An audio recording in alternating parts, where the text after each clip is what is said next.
Bonjour à tous. On parle beaucoup de l'Iran en ce moment, et puis le moment est venu de faire sa déclaration d'impôt. Deux sujets, en un seul, vous allez comprendre pourquoi. Je vais vous parler de Benjamin Brière. Ça vous dit quelque chose? Eh bien écoutez, ce monsieur a passé 1079 jours en otage dans les geôles iraniennes, accusé d'espionnage, de propagande par le régime des Mollahs. Donc il rentre en France en mai 2023. On pourrait imaginer que l'État français, qui n'a pas réussi à le protéger ni à le sortir plus vite, lui tende au moins une main un peu moins absurde. Mais c'est raté. À peine revenu, le fisc lui tombe dessus. Pourquoi n'avez-vous rien déclaré pendant 4 ans? L'ex-otage explique, un peu sonné, qu'il était un peu occupé à survivre dans une prison iranienne, sans accès à Internet, sans courrier, sans liberté, et avec des contacts avec sa famille réduits à quelques minutes tous les 2 ou 3 mois. Réponse de l'administration, glaçante de bêtises bureaucratiques, même en prison, on fait sa déclaration. Il précise qu'il n'était pas à Fleury-Mérogis, mais en Iran. Mais dans ce cas, votre famille aurait pu le faire. On croit rêver. Pendant que Benjamin Brière croupissait dans les cachots de la République islamique, la France, elle, continuait de tourner, mais le système, lui, se mettait en marche. Après les impôts, la Sécu, Pôle emploi, tout le monde l'avait purement et simplement radié. Il n'existait plus. Plus de carte vitale, il lui restait 8 mois d'allocation chômage. Ah ben c'est trop tard, hein, au bout de 4 ans, disparu, plié. Voilà. Donc l'État, au lieu de lui dérouler un tapis rouge pour l'aider à réintégrer, c'est vrai que c'est quand même un otage d'État.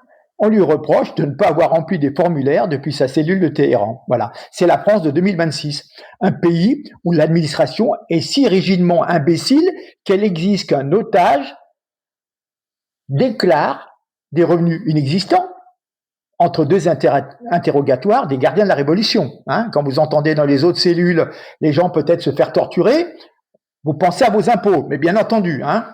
Donc, c'est un pays où l'on préfère accabler la victime plutôt que d'admettre que le système est conçu pour broyer l'humain au nom de la procédure. Le plus scandaleux, c'est même pas une exception, c'est la règle. L'administration française ne connaît qu'une chose, le règlement. Pas la réalité, pas la souffrance, pas le bon sens, encore moins la gratitude envers ceux qui ont payé de leur liberté le simple fait d'être français à l'étranger. Benjamin Brière a survécu à l'Iran et découvre aujourd'hui que survivre à la bureaucratie française est une épreuve presque aussi humiliante. Pendant ce temps,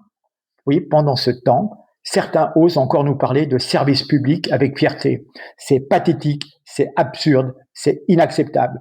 La vraie question n'est pas de savoir si Benjamin Brière devait déclarer ses impôts depuis sa prison iranienne. La vraie question est jusqu'à quand allons-nous tolérer qu'une administration déshumanisée traite les citoyens comme des minéraux, même quand ils reviennent de l'enfer?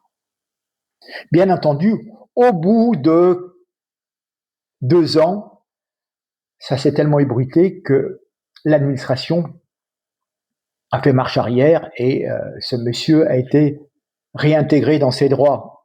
Mais vous vous rendez compte, vous revenez pratiquement de l'enfer, vous avez besoin de séances de psy, voilà, des tas de choses pour vous aider un petit peu à rentrer de nouveau dans la vie normale. Et ben non, non, plus de carte vitale, vous n'existez plus. On va pas vous rembourser des séances de psy, ou même des soins, ou même une visite chez le médecin. Après 4 ans de cellules. Voilà. Donc, faut pas s'étonner quand tu vois un petit niveau comme ça, ce que ça donne. Alors, au sommet de l'État, toutes les décisions prises à la con, comme acheter des voitures électriques quand tu n'as pas les moyens de payer 100 euros pour un plein, ben voilà, c'est l'exemple même de l'ENA peut-être, Sciences Po, l'ENA, oui, l'École nationale des ânes. On en a l'exemple. Toujours cette administration. Enfin, merci, partagez, à très bientôt.